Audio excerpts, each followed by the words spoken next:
told them to go to home because I was uh, I was talking with the general if I could go tomorrow. So there is still fighting. If you go there, the troops will be focusing on your security at makalimutan na yung problema.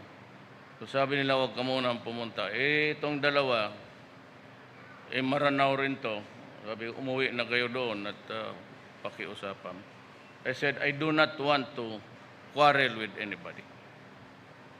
I do not want to quarrel with my cousins in Lanao.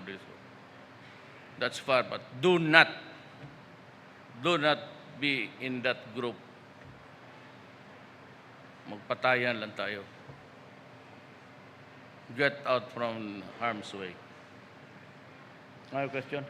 Mr. President, we have one last question from Raymond